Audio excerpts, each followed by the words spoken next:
When Cate Blanchett purchased her sprawling estate in Sydney, the historic sandstone mansion promised peace and privacy, a perfect escape from the relentless demands of Hollywood. But the tranquility was short-lived.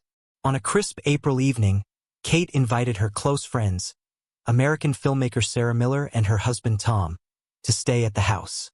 The couple, enchanted by the ocean views and old-world charm, quickly noticed the air inside the house was strangely heavy, almost oppressive. "We've been restoring this house for months, and it still doesn't feel settled," Cate confessed over dinner. Tom brushed it off as old house quirks, but Sarah couldn't shake the feeling of being watched. That night it began. Cate's bedroom, a grand suite with floor-to-ceiling windows overlooking the sea, turned icy cold. She woke at 3:13 a.m. to the unmistakable sound of footsteps pacing the hallway outside her door. At first, she assumed it was Sarah or Tom, but the heavy, deliberate tread wasn't theirs. It was slow, purposeful, and far too loud for bare feet. "Sarah? Tom?" Cate called out, her voice shaky. No response. Cate hesitated but eventually opened the door. The hallway was empty, save for the faint smell of seawater, which didn't belong there. The next morning, Cate mentioned the footsteps over coffee. Sarah admitted she'd heard them too, but didn't want to seem paranoid. Tom laughed nervously, dismissing it as a structural issue. But by the second night, skepticism turned to dread. While Sarah showered in the guest bathroom, the mirror fogged up not from steam, but in sharp, finger-like streaks. She stepped out, heart pounding, to see the words, "Get out," etched into the condensation. Tom, meanwhile, was downstairs, drawn by a peculiar noise. He swore he could hear faint music coming from the piano in the formal sitting room, a room no one had entered in years. As he approached, the music stopped abruptly, and the temperature plummeted. "What the hell is going on here?" Tom demanded when everyone reconvened in the kitchen, visibly shaken. Cate tried to explain that the house had a history. The original owner, a wealthy merchant, had lost his wife and 2 daughters in a tragic shipwreck. For decades, neighbors claimed to hear the sound of children running through the halls and a woman weeping by the windows overlooking the harbor. Cate had always dismissed the stories until now. As the group sat in uneasy silence, the lights flickered. Then the kitchen door slammed shut with such force it cracked the frame. The sound of footsteps echoed through the house, heavier this time, and growing louder, as if someone or something was climbing the staircase. Tom grabbed a fireplace poker, his rationality crumbling under the weight of terror. Cate, trembling, followed him up the stairs. When they reached the second-floor landing, the footsteps stopped. The hallway was empty except for a single, wet footprint leading to Cate's bedroom. They left the house that night, too shaken to stay.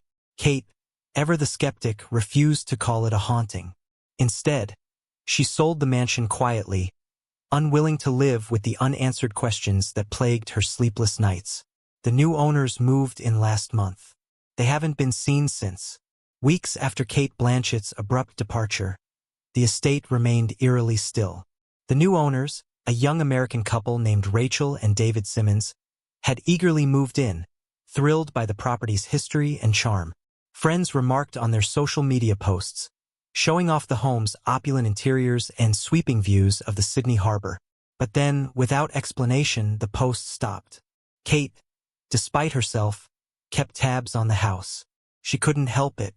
Late at night, she found herself scrolling through Rachel's now-silent Instagram feed, pausing on images of the family room where the piano stood, or the grand staircase where the footsteps had once echoed.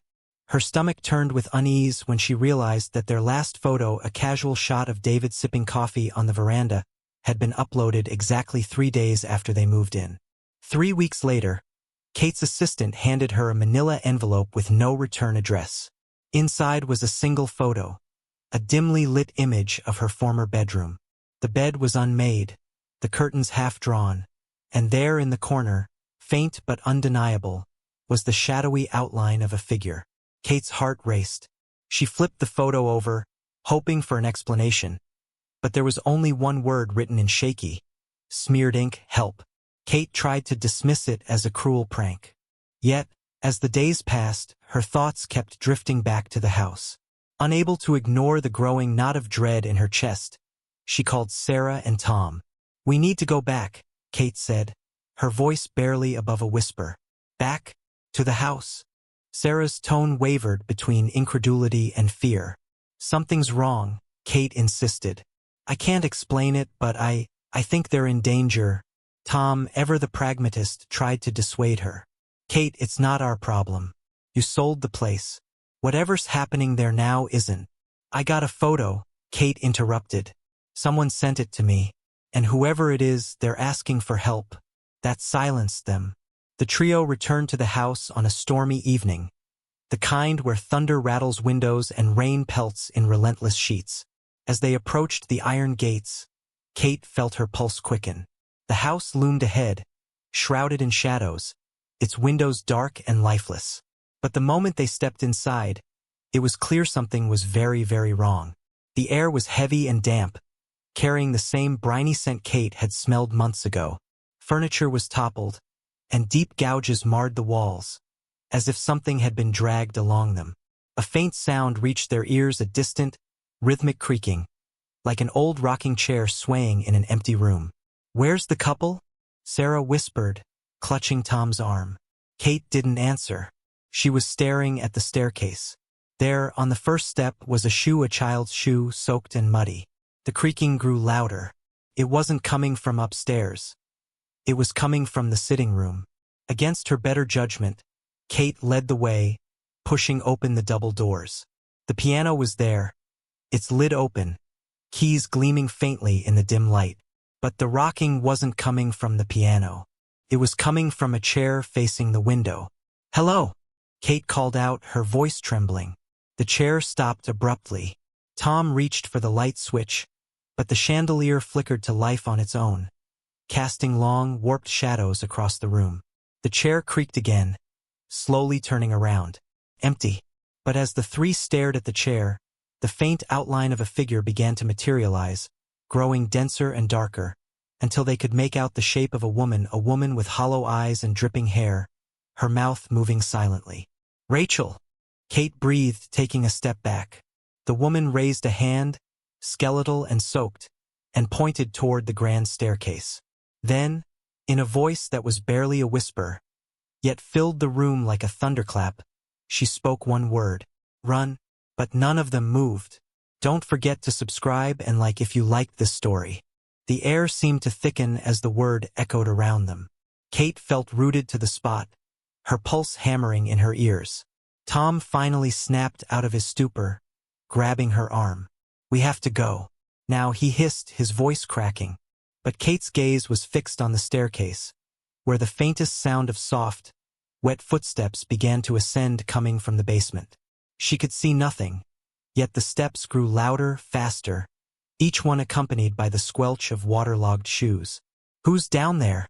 Sarah's voice was barely audible, choked with fear. Before anyone could answer, the heavy double doors to the sitting room slammed shut with a deafening bang, locking them inside. The chandelier flickered violently, plunging the room into bursts of light and shadow. "Let's get out of here," Tom shouted, yanking on the doors, but they didn't budge. The room seemed to close in on itself, the walls almost vibrating with a low, guttural hum. Then came the sound of laughter, faint, childlike, but distorted as if it were coming from underwater. Cate turned toward the piano, where the keys moved on their own, pressing down in a slow, deliberate melody. A nursery rhyme. "Ring around the rosy." Sarah backed into the corner, her breath coming in short gasps. This isn't happening. This isn't real. But it was. The rocking chair began to move again, creaking back and forth, faster and faster. The water dripping from the figure in the chair pooled on the floor, spreading outward in dark, rippling tendrils. Tom's flashlight beam jerked across the room as he fumbled with it, the light landing on the corner nearest the door. There stood Rachel.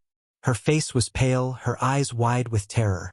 She was drenched, her hair plastered to her face, and her lips moved soundlessly. "Rachel!" Cate shouted, moving toward her, but the figure raised a trembling hand, shaking her head. No, Rachel croaked, her voice barely audible over the rising din of the piano and the relentless laughter. It's not me. Cate froze. What are you talking about? Before Rachel could respond, her head snapped to the side, as if yanked by an invisible force. Her mouth opened in a silent scream, and her body collapsed, hitting the floor with a sickening splash. But as her body fell, the laughter stopped. And then, in the deafening silence, a new voice emerged, a voice deep and resonant, as though it came from the house itself. You were warned, it said. The temperature plummeted, and the water pooling around Rachel began to rise, forming into an unnatural, writhing shape.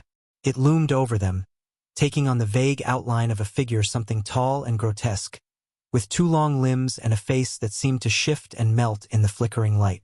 Run, the voice commanded again, but this time it wasn't a plea. It was a threat. Cate, Sarah, and Tom didn't hesitate. The doors flew open on their own, and they bolted for the staircase, Rachel's lifeless form disappearing into the rising water behind them. But as they reached the grand foyer, the front door remained closed, no matter how hard they pulled. The footsteps returned, now pounding down the staircase after them. And then, just as they thought the unseen force would reach them, Cate noticed something out of place. The grandfather clock by the staircase. Its pendulum swung wildly, though the clock hands were spinning backward. She grabbed Tom by the sleeve, pointing. The clock, it's connected to all of this. We need to stop it. What does that even mean? Tom yelled, but Cate was already running toward it, her hands trembling as she gripped the glass case around the pendulum. The pounding footsteps stopped abruptly. The house fell silent. Too silent. Cate turned slowly, only to find Sarah staring at her in horror, her face pale as she pointed behind Cate. It's right there, Sarah whispered. Cate didn't dare move. The silence stretched on, oppressive and unrelenting, as something cold and wet brushed the back of her neck. Kate's breath hitched, her body frozen as the sensation lingered, like icy fingers teasing her skin. She clenched her jaw, willing herself not to turn around, every instinct screaming that whatever stood behind her wasn't something she wanted to face. Cate, move! Tom shouted, his voice distant and distorted, as though coming through a thick fog. But she couldn't. The air pressed against her chest, heavy and suffocating. Then came the sound, soft at first, like a whisper carried by the wind, but growing louder. A voice. No, voices. Layered, overlapping, murmuring unintelligibly, their cadence like waves crashing against the shore. Then one voice emerged, clear and piercing, low and guttural. You should have left. Cate snapped out of her paralysis and lunged forward, shoving open the glass case around the pendulum. Her trembling hands reached for it, the metal icy and slick with condensation. The second her fingers closed around it, the murmurs ceased. The house exhaled. For a moment, everything stilled. No laughter, no footsteps, no voices. Cate felt the faintest glimmer of hope, a fragile thing flicker in her chest. But then the clock struck midnight. A deafening chime echoed through the house, shaking the walls and shattering windows. The pendulum in her hands grew impossibly hot, burning her palms. She screamed, releasing it, and stumbled backward. The clock's hands spun wildly again, faster and faster, until they blurred. The room tilted, or at least it felt like it, as if the ground beneath them had shifted, pulling them toward the staircase like a riptide. Tom grabbed her arm, hauling her back. What did you do? Cate couldn't form the words. The grandfather clock split open with a splintering crack, the wood splintering outward like jagged teeth. From its depths spilled something black and viscous, oozing onto the floor in thick, pulsing waves. The substance writhed as though alive, pooling into the shape of an archway. Through it they saw something. It wasn't the house anymore. Beyond the archway was a space that defied reason. A vast, endless expanse of shifting darkness, dotted with faint, flickering lights like stars struggling to pierce through an infinite void. And within that void moved shadows, massive and serpentine, their forms too fluid to define. A deep, bone-rattling growl emanated from the archway. "Close it!" Sarah screamed, but no one moved. The dark liquid began spreading across the floor, tendrils creeping toward them. Wherever it touched, the wood warped and rotted, the air thick with the stench of decay. Then, out of the corner of her eye, Cate saw it. A figure, human-shaped, but wrong. It stood at the edge of the archway, its form shimmering like heat haze, its eyes glowing with an unnatural light.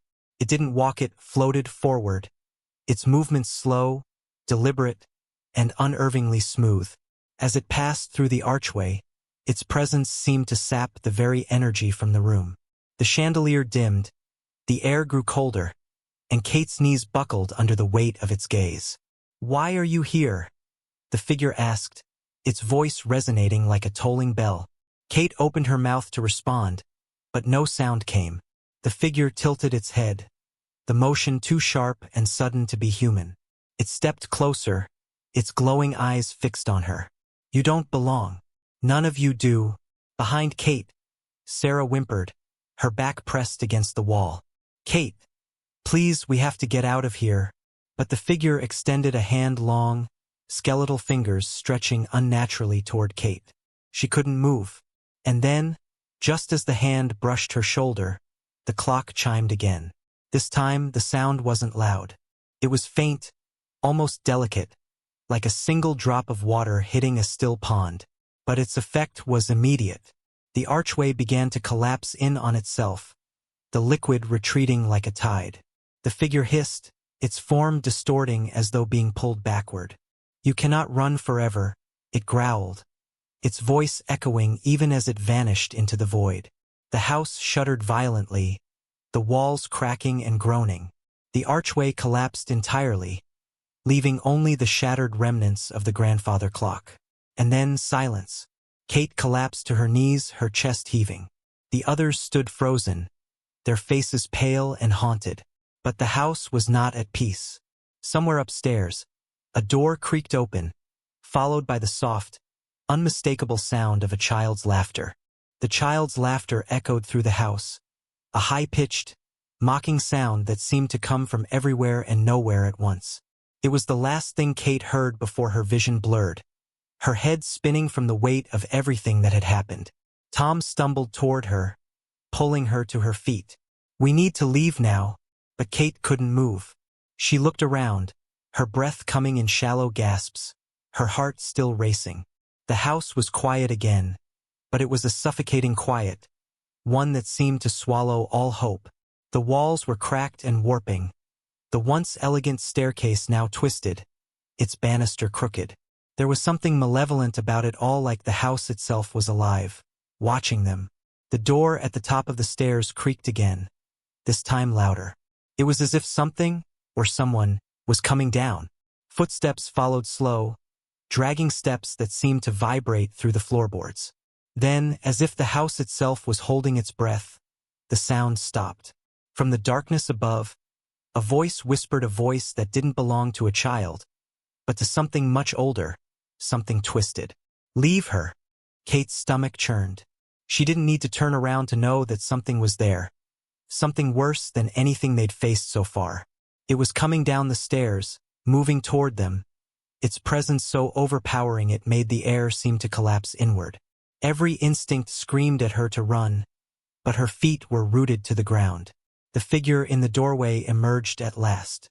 A woman, but not a woman. Her form was wrong, distorted, flickering like an image caught in a broken mirror.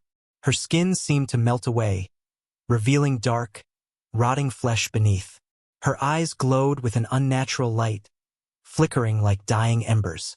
"You shouldn't have come back," the figure hissed.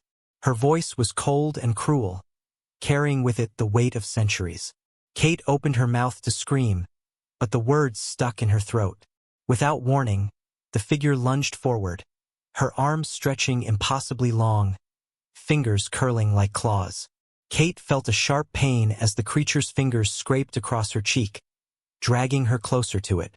The room seemed to twist and warp, the walls closing in, the house groaning as if in agony. "Leave her," Tom shouted, his voice hoarse as he lunged at the figure. He tried to pull Cate away, but his hands went straight through her as if she was made of smoke. His eyes widened in terror. "She's not real, none of this is real." But the figure smiled, and that smile was the most horrifying thing Cate had ever seen. It wasn't just the twisted, decaying face, it was the eyes. The eyes that held everything inside them. The pain, the loss, the torment of centuries. Suddenly, everything clicked into place.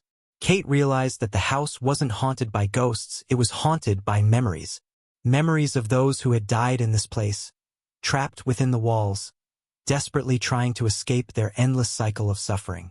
The footsteps, the laughter, the whispers, they were all echoes of the past, trapped in a never-ending loop, and they had become part of it. "No," Cate whispered, her voice trembling. "We're not part of this. We're not like them." But the figure's smile widened. "You are. You always were." Before Cate could react, the house shook violently. The walls trembled. The floorboards buckled beneath their feet. The chandelier above them exploded in a shower of glass, and the entire room seemed to collapse inward. Everything went black. When Cate regained consciousness, she was outside the house, lying on the wet grass. The rain had stopped, but the air was thick with something dark. She sat up, her hands trembling as she looked around. Sarah and Tom were lying beside her, unconscious but alive. The house stood behind them, its windows dark and empty, its once grand facade now an eerie silhouette against the night sky. It was over, for now.